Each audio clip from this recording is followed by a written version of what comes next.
Hello, everyone. My name is Theo. I use he, him pronouns. I work with the Center for Biological Diversity, and it's a pleasure to be here with you this evening. It's good to see a few familiar faces on other campaigns that I've worked with many of you on.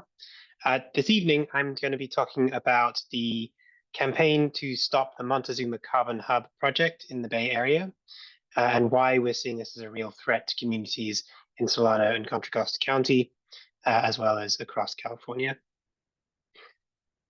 So thank you so much for having me this evening. I'm going to start this presentation with an overview of where we're talking about, and then I'll get into what we're talking about.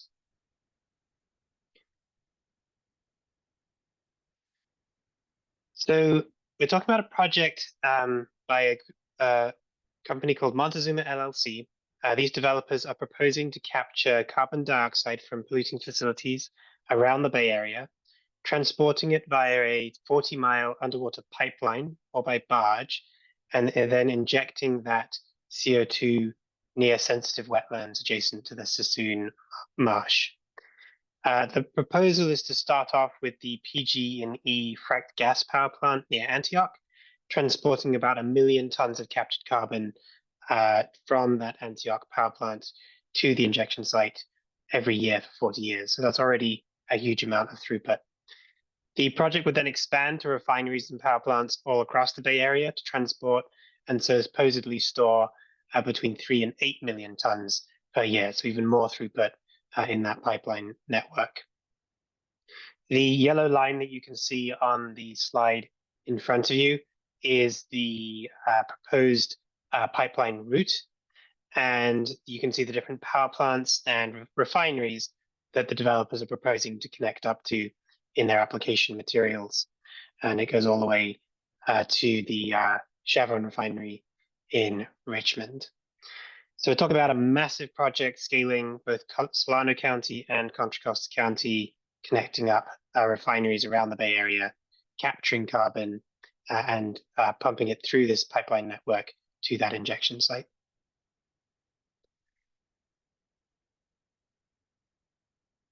This is where we're talking about in Antioch. This is the Pacific Gas and Electric power plant. And this is the kind of area of Sassoon Marsh that would be threatened by this project. You can see in this slide here the wetlands that are under threat. If we go back a couple of slides to the pipeline, we are talking about sort of this Grizzly Bay area in the middle of the map. But this whole region would be threatened by pipeline, and I'm going to explain a little bit why in a moment.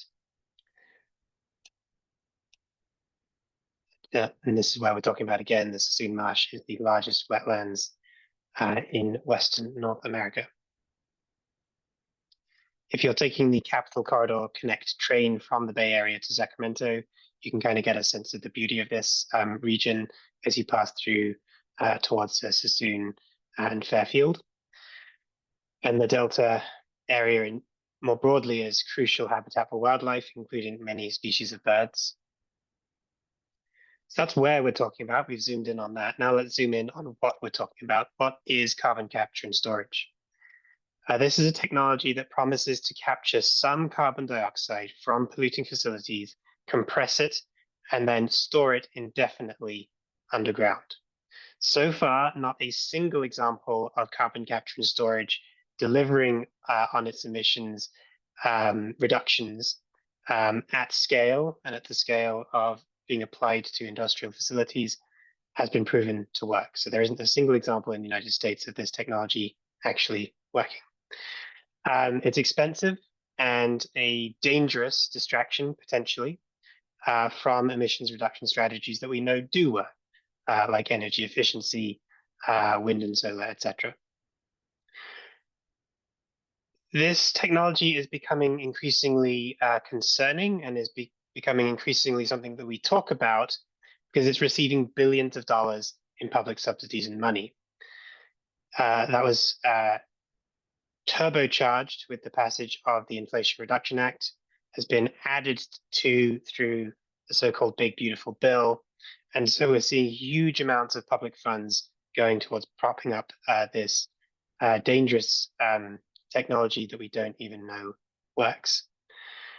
If this project that I'm talking about were to go ahead, it would be the first of its kind in Northern California. And so far, the only project approved in California that is similar is in Kern County, and that project is now subject to litigation under the California Environmental Quality Act. One thing I really do want to emphasize with this slide is just how expensive this technology is for taxpayers. One estimate by the Institute of Energy, Economics, and Financial Analysis suggests that in the next 12 years, just for the projects that are currently being proposed across the country, we could be looking at something like $800 billion in tax breaks through what's called the 45Q tax credit. Breaking that down per project, that's something like $6 billion of public money per project across the US.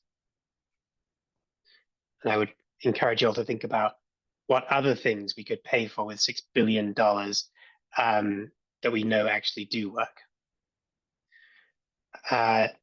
Just to compound that, at the high end of the scale, with other projects that are not yet being proposed but could come online in terms of the kind of targets that have been set for emissions capture, at the high level, it could increase to $3.8 trillion in public money over 12 years. Sorry, to meet the US goals by 2050, that is. So it's expensive, but I also want to talk about why it's dangerous. In the context of the carbon capture project being proposed in the Bay Area, we just saw that image of the pipeline route that could run right next to neighborhoods, especially where it connects up with refineries and power plants. But a leak or from the injection site that I mentioned, or even the pipeline itself, could be extremely dangerous. So what we're talking about is compressed carbon dioxide. And a leak of compressed carbon dioxide can spread for miles and lead to asphyxiation or suffocation. This is because carbon dioxide is denser than oxygen, meaning that there is a huge threat of people suffocating to death from potential gas leaks. That pipeline route is 40 miles long. That is putting in harm's way many communities along its route. And this isn't actually a theoretical threat. This has happened in the past. In just one example, in 2020, a CO2 pipeline ruptured in rural Mississippi, in Satasha, where 300 people had to be evacuated from the town. 45 people were hospitalized, and victims were found unconscious, foaming at the mouth, and acting like zombies, according to witnesses. This is slightly different, but in the 1990s in Cameroon, a natural CO2 leak beneath coming from a lake came up through the lake, spread for miles, and killed over 1,700 people and 3,500 livestock. Carbon dioxide pipelines are especially difficult to construct and protect against leaks. Any presence of water in the pipeline creates a corrosive acid that leads to zipper fractures, which are long and very difficult to repair fractures in the pipeline. So you saw this pipeline would be proposed to go through a water body. In the Bay Area, more carbon dioxide pipelines means a greater risk of leaks. We know that this is an earthquake-prone region. Earthquakes pose a risk in the area where the project has been proposed. Any earthquake that would happen that was powerful enough could damage the pipeline network, could also potentially see leaks exacerbated through the injection site itself. This would have catastrophic consequences for local communities. It's also dangerous because this technology keeps refineries open and polluting for longer. This gives a sort of greenwashing cover for these polluting facilities to continue polluting, when what we know we actually need is a transition plan to revitalize and compensate the communities who've been harmed by those sites.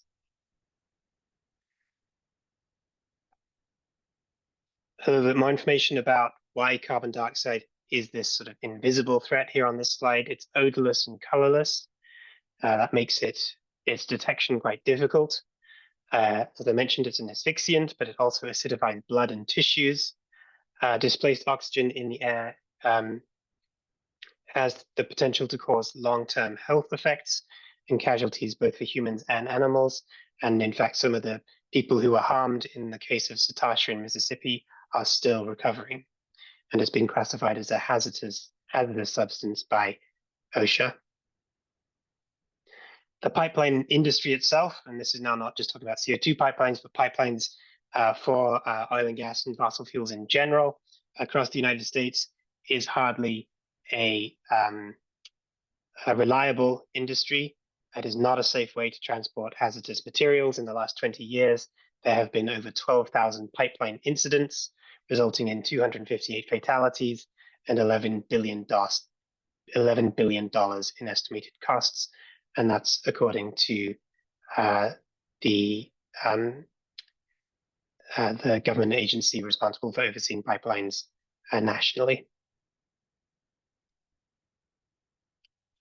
So it's absolutely a potential threat and hazard to human health. It also is a threat and hazard to local ecosystems. It's hard to overstate the ecological importance of the Sassoon Marsh and surrounding wetlands. The Delta smelt, saltwater harvest mouse, California least tern are just a few species that would be jeopardized by a disturbance of this region.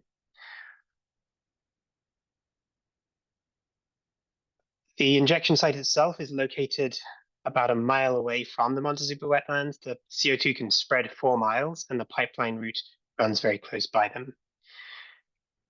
A carbon dioxide leak underwater produces carbonic acid that can create dead zones. As the name implies, a dead zone is where no living thing can survive. Dead zones spread not only for miles, but can also last for decades. This is the corrosive acid that I mentioned earlier that can lead to zipper fractures along the pipeline infrastructure.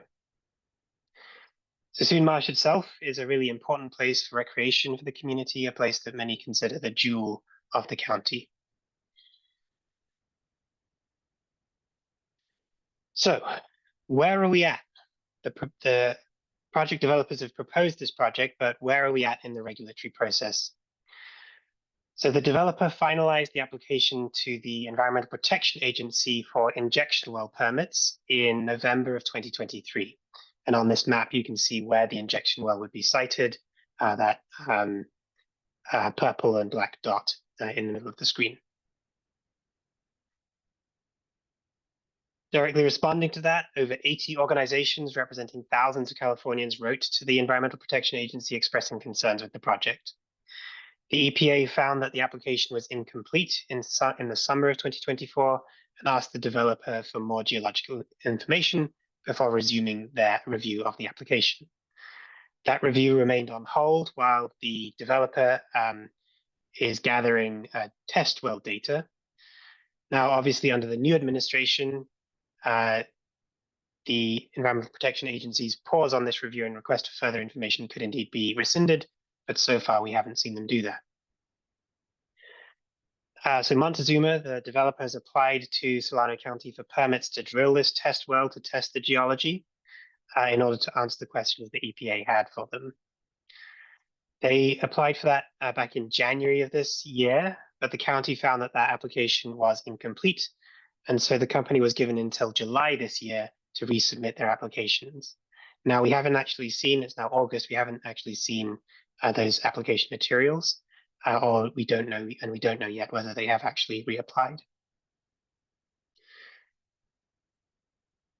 Something I want to draw your attention to is in this map are these question marks down at the bottom of this area of review. These are documents that Montezuma themselves submitted to the Environmental Protection Agency. And these question marks, they left in their application materials because according to this map here, they don't know how far a plume of CO2 could spread if it were to leak. And as I mentioned, it can travel up many, many miles.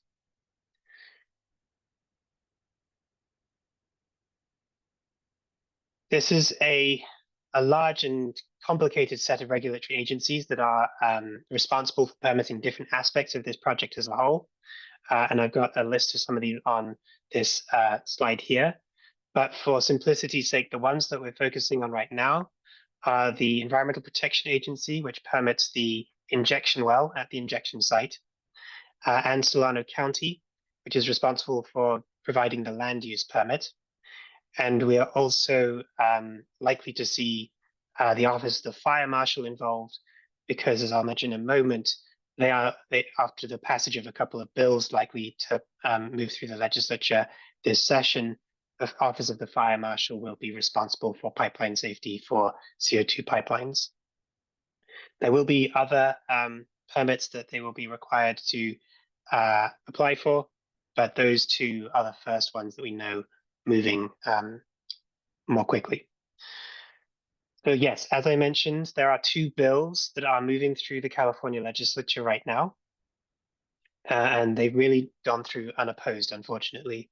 These two bills, AB 881 and SB 614, and they would lift California's moratorium or temporary ban on the development of carbon dioxide pipelines. So back in 2022, California passed a moratorium on these pipelines. The bills now being considered by the legislature would lift that and direct the Office of the Fire Marshal has their pipeline safety office to create regulations for pipeline safety.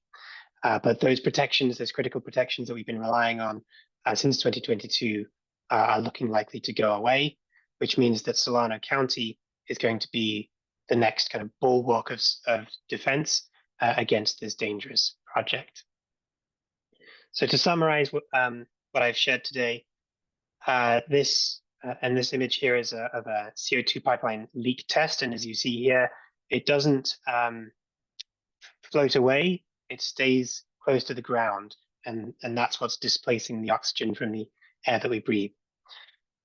So the main concerns to be considering here, obviously the threat to this, to Sassoon Marsh itself is the most immediate, but then we also have the proximity of the injection site, the potential for pipeline leaks, and also the sort of catastrophic failure scenario, this unknown radius of harm and risk, this potential to see polluting refineries stay online indefinitely. And so we're really seeing this as all risk and no reward for the communities that it would impact. Finally, I want to share some kind of more uplifting information, which is what we can actually do about this. So we are forming a network and a campaign called CACTI, which is Communities Against Carbon Transportation and Injection, made up of over a dozen organizations, both statewide and local. We are going to be publicly launching this campaign on September 9th at the Solano County Board of Supervisors building in Fairfield. And we want to invite all of you to join us there. It'd be really amazing to see you all there in solidarity with this campaign and to get involved in this campaign with us. The purpose of this public launch is really responding to what looks like a very strong likelihood that those two pipeline moratorium bills will be lifted. And that means that we need to now be turning to the Solano County Board of Supervisors as this bulwark of defense against the project. And so the press conference campaign launch will really focus the attention on them and on what we can do to stop or slow this project down. So please do come out to that on September 9th. I'm going to put a link in the chat to some more information about how to sign up for that. We have also been doing some really important work to educate not only impacted community members, but also key decision makers. So we launched a resolutions campaign last year to pass resolutions in the cities that would be most in harm's way affected by this project, particularly those that have refinery connections. And we've been working to educate local city council members about the threats that this project poses to their communities. We've also started doing that at the level of the Solano County Board of Supervisors too. And through that work, we've been able to bring more people into our network so that we are ready to launch this campaign in a bigger way at the beginning of September. If this is something that you're interested in supporting with, and I know that 350 Bay Area and 350 Bay Area Action have been very involved already, things that we're doing on an ongoing basis, we're doing petitioning to get more names on our petitions to those city councils to pass resolutions, tabling at events, and flyering. So those are some of the other things that you can be doing to support us. I'm very happy to talk more about that if there's time for questions, but I'm going to stop there. I think that's my time. So thank you so much for your attention on this, and I hope that we can be working closely together to stop this project from moving forward in the near future. Thank you so much, Theo. Everyone wants to give a round of applause virtually. Yeah, we do have time for a few questions. If anybody has anything, you can unmute yourself or put it in the chat. Stephen, go ahead. Yeah, thank you for this presentation. It's something that I was not aware of at all. I'm just curious. You didn't really say where this carbon dioxide is supposed to be injected. I'm assuming it's some kind of porous bedrock material. Is that where they're hoping to sequester the carbon dioxide? And have they done studies on how long it would stay underground?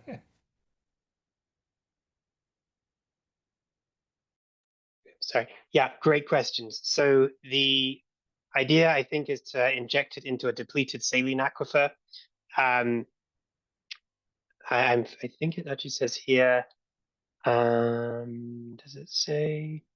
One of my other slides had at the depth at which it would be injected. But yeah, it would be injected into that depleted saline aquifer.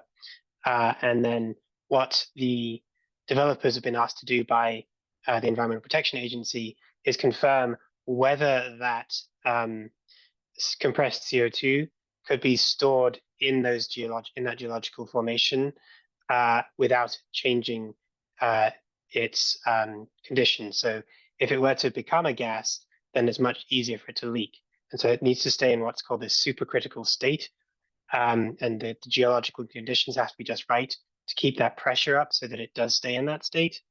And that's something that the developers need to prove that will happen.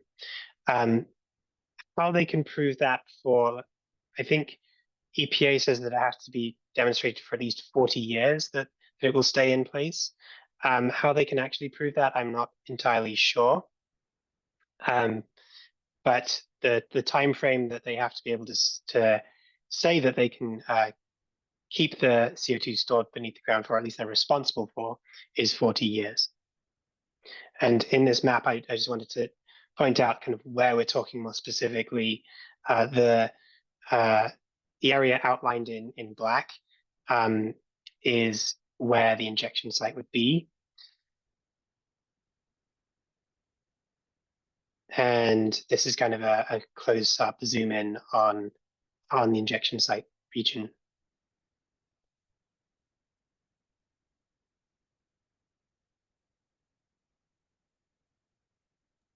Thank you. Does anybody else have any questions before we let Theo go? I have a question about the tabling and the clipboarding, can you send out information so I can sign up for that? Yes, and I think we're going to launch that in a bigger way when the campaign is launched. So I'm sure we'll have more detail on that in October. But yeah, once we do, I'll make sure that Zoe has that and Zoe can circulate it to y'all, because we would love support on getting the word out to folks all around the Bay Area. Okay, thank you so much.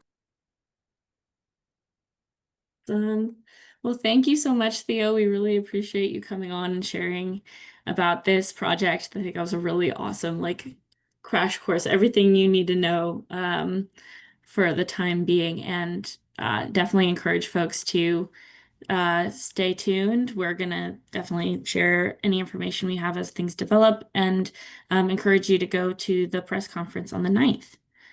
Thank you, Theo.